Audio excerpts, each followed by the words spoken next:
Uttar Pradesh GIC प्रवक्ता का notification out हो गया है। आज उसको हम प्रॉपर तरीके से देखेंगे, क्या पुराने विज्ञापन और नए विज्ञापन में कोई अंतर है, एक एक करके चीज़ों को समझते हैं। ऑनलाइन आवेदन प्रारंभ होने की तिथि 12/8/2025 है, पुरुष और महिला में दोनों में है। अंतिम तिथि जो है वो 19/9/2025 है। पहली बात, आज 13 तारीख है, कल 12 तारीख से आपके फॉर्म भरना स्टार्ट हो गए हैं, तो देर मत करिएगा। 19 तारीख का इंतजार नहीं करना है कि अगले महीने तक 19 तारीख तक है, नहीं, आप अगले 2 या 3 दिन में ही आप प्रयास करिए कि आप अगले 2-3 दिन में ही फॉर्म को अपने को भर दें। महत्वपूर्ण चीज़ें जल्दी से बताऊंगा। OTR, वन टाइम रजिस्ट्रेशन आपने करा लिया होगा, अगर नहीं कराए तो उसको पहले कराइएगा, उसके बिना फॉर्म नहीं भर पाओगे, ठीक है। अच्छा, और इसमें कोई खास ऐसी बात नहीं है। आयु में 21 से 40 वर्ष की आयु है, पहली बात ध्यान रखना। उसके अलावा उत्तर प्रदेश के लोगों को अलग से आपका आरक्षण रिजर्वेशन है। बाकी के राज्य के विद्यार्थी भी फॉर्म भर सकते हो, बाकी के राज्य के विद्यार्थी फॉर्म भर सकते हो, लेकिन जो रिजर्वेशन मिलेगा, जो आरक्षण मिलेगा, वह उत्तर प्रदेश के लोगों को ही मिलेगा। रिक्तियों की कुल संख्या में 1471 रिक्तियां दे रखी हैं, जिसमें 777 तो मेल में है, पुरुष वर्ग के अंतर्गत हैं। 694 और जो आपकी फीमेल वर्ग के अंतर्गत हैं, ये आपकी हो जाएंगी, ध्यान रखना। उसके अलावा 45 रिक्तियां आपकी अलग से दे रखी हैं। प्राध्यापक, उत्तर प्रदेश जेल प्रशिक्षण विद्यालय, जो जेल वगैरह होती हैं उनमें पढ़ाने के लिए जो टीचर लगते हैं उनके लिए। और उसके अलावा यहाँ पे ये कुछ और वैकेंसी दे रखी हैं, उनको भी अगर जोड़ लोगे तो 1500 प्लस भर्तियाँ आपके लिए हो जाएंगी, ध्यान रखना, ठीक है। अच्छा, ये बात बिल्कुल कॉमन है, कोई और इसमें परिवर्तन है नहीं। अच्छा, एक बात जो बहुत बदलाव हुआ है पिछले बार वाले में और अब वाले में, जो बदलाव हुआ है एक बार उसको देख लेते हैं। यहाँ पर वो बदलाव हुआ है कि अगर हम किसी की भी उठा के देख लें, योग्यता को देख लें, जैसे मेरे सामने यहाँ पे प्रवक्ता वर्ग में संस्कृत, उर्दू, हिंदी, जीव विज्ञान, इतिहास, समाजशास्त्र, भूगोल, अर्थशास्त्र, नागरिक शास्त्र, भौतिक विज्ञान, रसायन विज्ञान, गणित और अंग्रेजी ये लिखा हुआ है। लेकिन इनमें भी अगर मैं बात करूँगा भैया, यहाँ पर भी एक बदलाव है कि भारत में विधि द्वारा स्थापित किसी विश्वविद्यालय, मान्यत विश्वविद्यालय संस्था से संबंधित विषय में स्नातकोत्तर यानी आपने पोस्ट ग्रेजुएशन की डिग्री आपने की होनी चाहिए। प्लस यहाँ पर कह रहा है NCT द्वारा मान्यता प्राप्त किसी कोर्स में शिक्षा स्नातक BEd की उपाधि, ये बदलाव है। लास्ट 2021 वाले अगर आप GIC को देखोगे तो उसमें BEd को नहीं किया गया था कि BEd उसमें नहीं होगा, लेकिन इस बार कह दिया गया कि BEd इसमें होगा, याद रखना भैया। अच्छा, तो इसमें BEd को मैंडेटरी कर दिया है और पोस्ट ग्रेजुएशन कर दिया है। अच्छा, ये बात तो आप अच्छे से जानते हो कि इसमें क्या कर दिया है, समकक्ष अर्हता वाला चीजें बिल्कुल हटा दी हैं, इस बात को याद रखना, कोई भी आपका सब्जेक्ट हो, ठीक है। अच्छा, दूसरी बात, आपका इसमें पहले प्री पेपर होगा, ध्यान रखना, उसके बाद आपका क्या होगा, मेंस पेपर होगा, इस बात को नोट कर लीजिएगा, ठीक है। अच्छा, बहुत बढ़िया। आयु के बारे में इन्होंने यहां पर दिया गया, अगर आप देखोगे कह रहा है मिनिमम आयु 21 वर्ष है और अधिकतम आयु 40 वर्ष से अधिक आयु नहीं होनी चाहिए। इसके अलावा कह रहे हैं, ध्यान रखना, कि दिव्यांगजन हेतु अधिकतम आयु 55 वर्ष है। जो दिव्यांग कैटेगरी के आते हैं वो 55 साल तक फॉर्म भर सकते हैं। और उसके अलावा ध्यान रखना, यहाँ पर चाहे उत्तर प्रदेश की अनुसूचित जाति हो, अनुसूचित जनजाति हो, अन्य पिछड़ा वर्ग हो, खेलों के कुशल खिलाड़ी होने चाहिए, उन पे स्पोर्ट्स कोटा हो, या राज्य सरकार के कोई पहले से कर्मचारी हो, या बेसिक शिक्षा विभाग में प्राइमरी जूनियर में नौकरी कर रहे हो, या कोई भी हैं, उनके लिए प्रॉपर 5 वर्ष की छूट अनुमन्य होगी। यानी अगर वो इन कैटेगरी से आते हैं तो उनके लिए अधिकतम आयु कितनी है, 45 वर्ष हो जाएगी। SC, ST, OBC, government workers, जो भी उनके पास में रिजर्वेशन है। आई थिंक आपको चीज़ों को क्लियर हो गया होगा। थोड़ा सा और आगे बढ़ लेते हैं। फॉर्म भरने में क्या क्या चाहिए, ये बात आप अच्छे से जानते हो, उसमें कोई भी दिक्कत वाली बात नहीं है, ठीक है। अच्छा, अब जो बहुत काम की चीज़ें हैं वो मैं आपको बता रहा हूँ।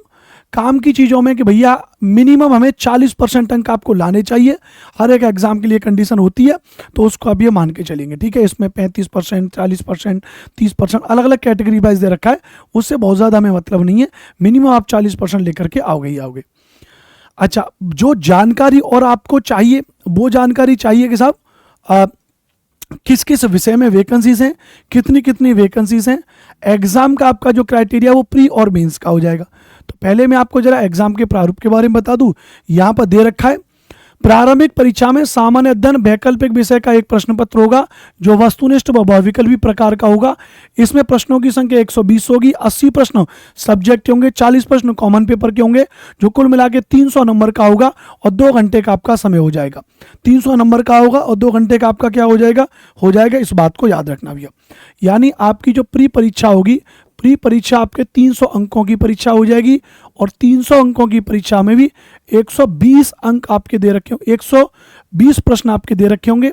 और जो 120 प्रश्न आपके दे रखे हैं वो अगर हम बात करेंगे तो 80 प्रश्न आपके इसमें सब्जेक्ट के होंगे, जो भी आपका सब्जेक्ट है, और 40 प्रश्न आपके जीएस के होंगे। एक बात मैं आपको कहना चाहूँगा, 40 नंबर की जीएस की तैयारी मैं अपने इस चैनल पे शुरू कर रहा हूँ, तो आप इस मेरे चैनल को सब्सक्राइब कर लीजिएगा और मेरे इस चैनल पे देखते रहिएगा। 40 प्रश्न की जो जीएस है पूरी शुरू कर लूँगा। इसके बाद प्री के लगभग ऐसा अनुमान कहते हैं कि लगभग 13 गुना छात्र, 13 गुना विद्यार्थियों को मेंस के लिए बुलाया जाएगा, फिर आपका मेंस का एग्जाम होगा।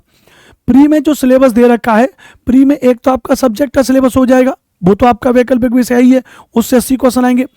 40 नंबर की जीएस में सामान्य विज्ञान, भारत का इतिहास, भारतीय राष्ट्रीय आंदोलन, भारतीय राजतंत्र, अर्थव्यवस्था, संस्कृति, भारतीय कृषि, वाणिज्य व्यापार, विश्व भूगोल, भारत का भूगोल, प्राकृतिक संसाधन, अधुनातन राष्ट्रीय एवं अंतर्राष्ट्रीय महत्वपूर्ण घटनाक्रम, सामान्य बौद्धिक एवं तार्किक क्षमता, उत्तर प्रदेश की शिक्षा, संस्कृति, कृषि, उद्योग, व्यापार, रहन सहन, सामाजिक प्रथाओं के संबंध में विशिष्ट जानकारी, प्रारंभिक गणित और पारिस्थितिकी पर्यावरण, ये पूरा का पूरा सिलेबस आपका इसमें दे रखा है।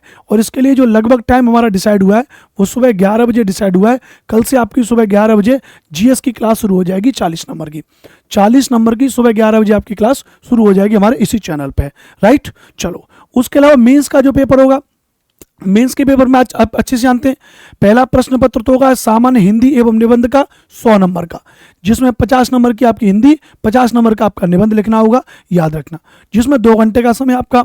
दूसरा आपका वैकल्पिक पेपर है 3 घंटे का, 300 नंबर का है, ध्यान रखना। सामान्य हिंदी में 50 नंबर की हिंदी है और 50 नंबर का निबंध है। कोई भी एक निबंध आपको लिखना होगा, 1000 शब्दों में लिखना होगा। यहाँ पे दे रखे हैं साहित्य, संस्कृति, राष्ट्रीय विकास की योजनाएं, क्रियान्वयन, राष्ट्रीय अंतर्राष्ट्रीय सामयिक सामाजिक समस्याएं, निदान, विज्ञान, पर्यावरण, प्राकृतिक आपदाएं, उनके निवारण, कृषि, उद्योग एवं व्यापार, इनसे लेकर के आपको निबंध लिखना होगा। मेंस में आपके में 20 प्रश्न होंगे, ये बात आप अच्छे से जानते हो, मैंने पहले बहुत बार बता चुका हूं। 20 प्रश्न होंगे, 20 प्रश्नों में सभी प्रश्न अनिवार्य हैं। पहले 5 सवाल होंगे जो 250 शब्दों में लिखना है और 25 नंबर का, 25 पंजे 125, 250 सवालों में। फिर आपके 5 सवाल होंगे 150 शब्दों में लिखना है, 15 नंबर का, 15 75 75, लगभग 200 हो गए। उसके बाद 10 सवाल होंगे, एक सवाल 10 नंबर का, 50 शब्दों में, 10 दाम 100, 300 नंबर का पेपर हो जाएगा, लिखित में आपको देना होगा, इस तरीके से हो जाएगा। ये पीडीएफ ये जो है ये मैं अपने टेलीग्राम चैनल पर डाल दूंगा। मैं एसएसटी पढ़ाता हूँ बेसिकली, तो एसएसटी बाई अनुपम सर के नाम से मेरा टेलीग्राम चैनल है, आप उसको जरूर ज्वाइन कर लीजिएगा और वहाँ पर आपको इसका पूरा ये बायोडाटा पूरा पीडीएफ आपको मिल जाएगा। यहाँ पे सिलेबस दे रखे हैं, हिंदी का सिलेबस दे रखा है, हिंदी के अलावा यहाँ पे इंग्लिश का सिलेबस दे रखा है, रसायन विज्ञान का सिलेबस दे रखा है, उसके अलावा यहाँ पे भौतिक विज्ञान का सिलेबस दे रखा है। भौतिक विज्ञान के अलावा अगर हम बात करेंगे यहाँ पे आपके सामने जंतु विज्ञान का सिलेबस अलग दे रखा है। जंतु विज्ञान के अलावा यहाँ पे वनस्पति विज्ञान का सिलेबस दे रखा है, यहाँ गणित का सिलेबस दे रखा है, ध्यान रखना। गणित के अलावा यहाँ पे अर्थशास्त्र का सिलेबस दे रखा है, अर्थशास्त्र के अलावा यहाँ नागरिक शास्त्र का सिलेबस दे रखा है, यहाँ पे संस्कृत का सिलेबस दे रखा है, यहाँ पॉलिटिकल साइंस का सिलेबस दे रखा है, ये भूगोल का सिलेबस आपका दे रखा है। भूगोल में आप ध्यान रखना ये पूरा का पूरा दे रखा है। और भूगोल की प्री और मेंस के हिसाब से मैं आपको बताना चाहूँगा कि भूगोल की प्री और मेंस के हिसाब से, प्री होगा और मेंस के हिसाब से क्लासेस भी मैं अपने इसी चैनल पर आपको चलाऊंगा, तो इस बात को आप याद रख लीजिएगा, इन चीज़ों को आप थोड़ा सा समझ लीजिएगा। बात क्लियर है? चलिए आगे बात करेंगे। उसके अलावा थोड़ा सा और अगर पढ़ लें, यहाँ पे थोड़ा सा और अगर पढ़ लें, ठीक है, तो यहाँ पर क्या हो जाएगा, आप यहाँ पे इतिहास का सिलेबस दे रखा है पूरा, वो भूगोल का सिलेबस था, फिर भाषाओं में उर्दू वगैरह ये यहाँ पे दे रखी हैं, पूरी की पूरी भाषाओं को आप देख लीजिएगा। ये सारी चीज़ें दे रखी हैं। पेपर के बारे में बता रहा है कितने कितने नंबर का होगा, क्या क्या चीज़ें हैं, वो सब आपका क्लियर हो गया। बहुत महत्वपूर्ण है, वो महत्वपूर्ण है आपका यहाँ पे पदों के बारे में, पद कौन कौन से दे रखे हैं। तो पदों में अगर मैं बात करूं तो सबसे पहले विषयवार आरक्षण रिक्तियों में दिव्यांगजन के अंतर्गत जो वैकेंसी है उसमें यहाँ पे देखोगे तो भूगोल के अंतर्गत पदों की रिक्तियां 38, कितनी है, अच्छा यहाँ पे नहीं, ये प्रवक्ता दे रखा है, प्रवक्ता पुरुष के अंतर्गत दे रखा है। भूगोल की 38 है टोटल, है ना, तो यहाँ पे 777 में से भूगोल की कितनी है, 38 है। तो मतलब बाकी तो आप अपने हिसाब से देख सकते हो। मैं थोड़ा सा अपने एग्जाम के हिसाब से अगर यहाँ पे देख लूँ, तो अब अपने एग्जाम के हिसाब से अगर मैं यहाँ पर देखूंगा, तो क्योंकि मुझे भूगोल आपको पढ़ाना ही है, तो भूगोल वाले विद्यार्थी मेरे साथ में जरूर जुड़िएगा। अगर मैं ज्योग्राफी के बारे में बताऊंगा, तो ज्योग्राफी में मेल के अंतर्गत 38 पोस्ट हो जाएंगी। अच्छा, उसके अलावा अगर मैं बात करूंगा, यहाँ पे थोड़ा सा आएंगे, इसको नीचे करते हुए यहाँ पे आ जाएंगे प्रवक्ता महिला में। प्रवक्ता महिला में अगर आप देखोगे तो भूगोल की 26 पोस्ट हैं प्रवक्ता महिला के अंतर्गत। भूगोल की 26 पोस्ट हैं, टोटल 694। तो भूगोल की कितनी हो जाएंगी, फीमेल के अंतर्गत कितनी हो जाएंगी सर, तो कितनी थी, 26। भूगोल की, हाँ 26, तो कितनी हो जाएंगी, 26 ये हो जाएंगी। उसके अलावा अगर आएंगे जो दृष्टिबाधित उसके लिए दे रखा है, तो उसमें भूगोल का कुछ है, उसमें भूगोल की वैकेंसी नहीं है।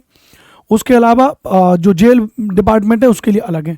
तो टोटल अगर देखोगे यहाँ पर आप, तो टोटल भूगोल विषय के अंतर्गत यहाँ पर इतनी मेरी वैकेंसीज हैं, और ये पूरा का पूरा नोटिफिकेशन मैंने आपको विधिवत तरीके से पढ़ा दिया। तो अगर देखोगे तो 8 और 6 14, 3 और 2 5 और 1 6, टोटल 64 पोस्ट है, और ये बहुत पोस्ट हैं, 64 पोस्ट हैं। इसको लेकर के आपको थोड़ा ढंग से तैयारी करनी पड़ेगी। एक निवेदन जो आप सभी से मैं करना चाहूँगा, कम से कम जब भी आप इसकी तैयारी कर रहे हो, ध्यान रखना ज्योग्राफी की, आप कम से कम किसी भी टीचर से पढ़ रही थी, मैं कभी किसी टीचर की आलोचना नहीं करता हूँ, लेकिन कम से कम ध्यान रखना कि उसी टीचर से पढ़ना जो कम से कम टीचिंग कैटेगरी में पढ़ाया हो, जिसने कभी ढंग से टीजीटी और पीजीटी में पढ़ाया हो, जिसने पीजीटी की क्लासेस ली हो। पता चले कि जो टीचर कल को टेट में पढ़ाता था, कल को सीटेट में पढ़ाता था, आज तक जिसने कभी टीजीटी पीजीटी को नहीं पढ़ाया, अब वो आपको जीआईसी में पढ़ाएगा, तो खुद तो बर्बाद हो ही रहा है वो टीचर, सामने पढ़ाने वाले बच्चों को भी बर्बाद कर देगा, क्योंकि उसको खुद की अप्रोच नहीं पता है। अब आप कहोगे अनुपम सर आपका क्या है, भाई सालों बीत गए, सालों कम से कम बीते, आप रिकॉर्ड उठा के देख लेना यूट्यूब पर, 7-8 साल से कम 50 ठो बैच तो मैंने पीजीटी के खत्म कर दिए, बच्चों को पढ़ा दिया। खुद भी यूपीएससी में ज्योग्राफी ऑप्शनल विषय रहा, लगातार 7-8 साल से प्रैक्टिस कर रहा हूँ, और फिर भी खुद खूब मेहनत करके नोट्स बना के आपको पढ़ाता हूँ। तो आप मेरे इस यूट्यूब चैनल पर ज्योग्राफी की क्लासेस को देखते रहिएगा, फुल संपूर्ण थ्योरी की क्लासेस मैं आपको इसमें पढ़ाऊंगा, राइट। और कहीं से ही पढ़िए, मस्त रहिए, लेकिन टीचर से उसी से पढ़िए जिसने पहले कभी टीजीटी पीजीटी में पढ़ाया हो, राइट। इस बात को ध्यान रखना मस्ती के साथ में। तो बस आप हमारे चैनल को सब्सक्राइब कर लीजिएगा। और 2 महत्वपूर्ण जानकारी बस यही है, 40 नंबर की जीएस की क्लास कल से सुबह 11 बजे आपको इस चैनल पर मिल जाएगी, और जो ज्योग्राफी की जीआईसी की क्लास है उसके लिए एक टाइम मैं अलग से आपको बता दूंगा, वो टाइम भी आपको मिल जाएगा। प्रोबेबली टाइम शाम को 6 बजे रख लेंगे, तो शाम को 6 बजे जीआईसी की क्लासेस भी चलना स्टार्ट हो जाएंगी। पढ़ते रहिए, मुस्कुराते रहिए, इस चैनल को सब्सक्राइब करिएगा, अपना प्यार समर्थन सपोर्ट हमको जरूर दीजिएगा। जय हिंद, वंदे मातरम।